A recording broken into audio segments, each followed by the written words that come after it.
Last Sunday, we had a wonderful statement from Cambria and from the parish leadership team on the subject of racism and what is happening here in this country at the moment, and not just here in this country, but in many other places throughout the world, where people are being unjustly treated and condemned because of their color or race, and indeed many people suffering because of their particular religion.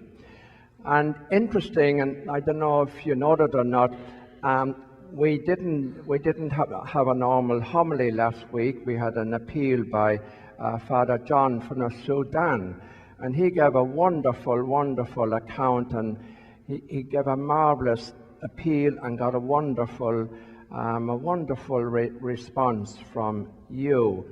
But interesting, if you go back for a moment to the gospel last Sunday, Jesus was racist. We saw a different side of Jesus very briefly when in the encounter with the Canaanite woman. And Jews always regarded themselves as the chosen people. That was a culture in which Jesus was part of that culture. And so he even referred to her as being a dog. You know, that the Canaanites by the Jews were regarded as dogs. But then he quickly, she came back at him and she said, well, you know, even the dogs feed on the scraps that fall from the master's table. And so then we have a lovely, what would you call it, a lovely incident of Jesus apologizing to the Canaanite woman. Totally countercultural in Jesus' time, you know, to apologize to a woman, because women in Jesus' time were very much looked down on, and men always thought that they were much better than women. And even that happens today in many places. I hope it doesn't happen here, where your husband thinks he's better than you, because he's not. He is not. We're all equal in the eyes of God.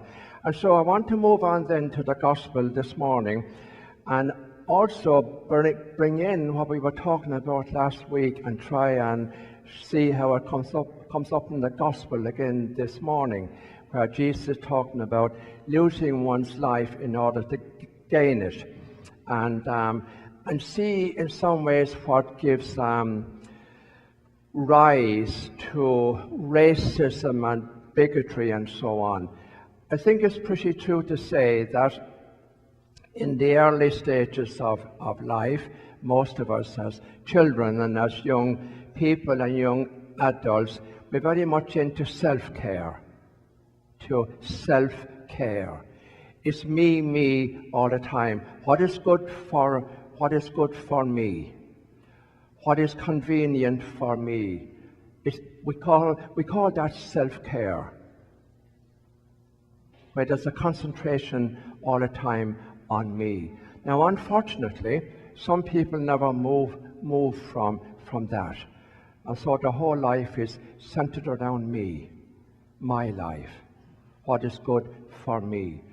The life is dominated by my power, my money, my convenience. Is my all the time. And they never move on from that.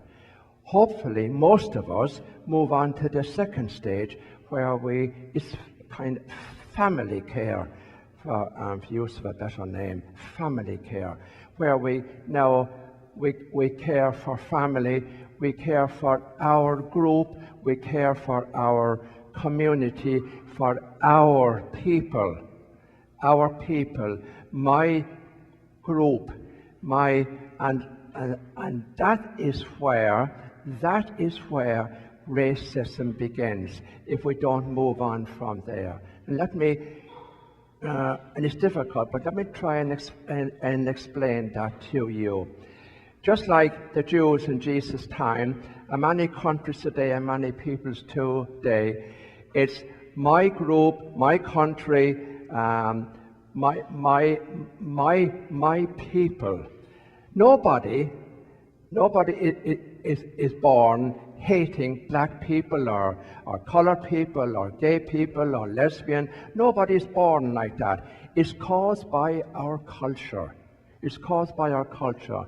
Now, I'm very aware of that because when I was young, growing up in Ireland, I was absolutely convinced, and so was everybody else, my family and everybody I knew, that as Catholics, we were the only ones that had a chance of going to heaven. And we looked down on the Protestants. They didn't have a hope in hell, and I mean a hope in hell. And we looked down on them very much. No, it's funny, but that's how we saw things.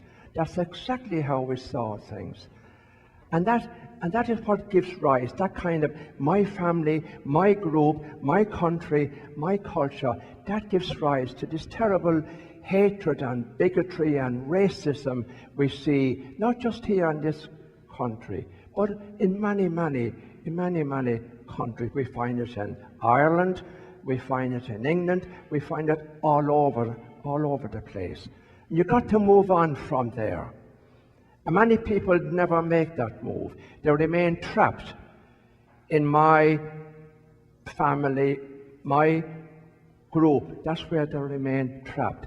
You've got to move on to what Jesus is talking about, losing your life, universal care, where all people matter. Whether they're black, white, Mexican, Indian, gay or lesbian, whatever. Those things don't matter they matter nothing to God. Nothing. Absolutely nothing to God. And when you stick a label on somebody's forehead and you see that they're black, they're Mexican, they're gay, they're lesbian, when you stick a label on somebody's forehead, you refuse to see. You don't see the person. You don't see. You don't see truthfully. You're blinded. And that's what causes, and that's what gives rise to this terrible racism and bigotry and so on. Looking at it another way, universal love. That's what we're called to do. To regard all people as equal. I want you to think along with me, and please, I'm actually applying this to myself too, and I'm asking myself as I talk to you, have I ever been racist in my attitude or in my outlook or how I see people? Yes, I have. I have to admit that. If I'm up here, you have to be truthful. And I'm asking you the same question this morning when you look at people. For example, bring it nearer home, and it happens all over the place. When you see a homeless person, how do you feel? What do you do? How do you feel? What do you do? You pass by in your car, or you're walking down the sidewalk, and you look at this person sitting on the sidewalk or pushing a cart, and sad. Sad. Look at her, look at him. Do you ever stop and talk to that person and treat them as a real person?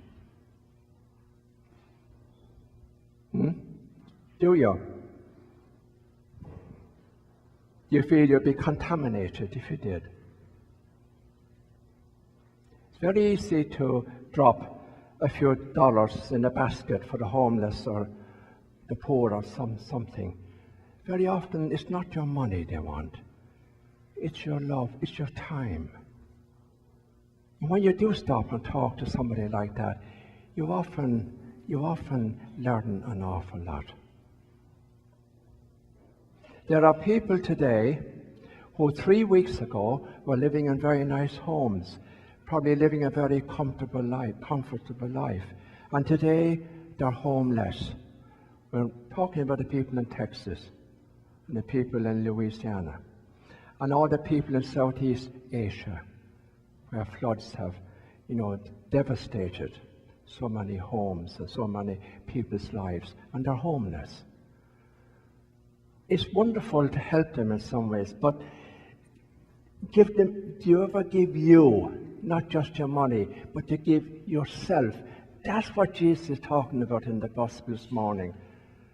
To give yourself, lose yourself, give time to that person. Time.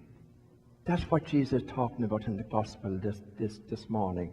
Now I want you to really look into your own hearts. Look into your own hearts and see where you are. See where you are in that regard. And don't let culture or what everybody else does determine how you behave and how you act. Jesus is universal care, universal love. We call that the gospel. The gospel. Last week, or not last week, but during this last week, at one of the morning masses, I was sharing something with people, and by way of conclusion, I just want to share it with you this morning. To me, making the sign of the cross is a very important thing, so I'm always very aware when I bless myself and make the sign of the cross in the name of the Father, and of the Son, and of the Holy Spirit. And a lovely way of doing that is, may I love God with all my mind, and with all my heart, and my neighbor on my left, and my neighbor on my right. It's a lovely way of making the sign of the cross. So maybe you'll repeat that after me. May I love God with all my mind and with all my heart, my neighbor on my left and my neighbor on my right.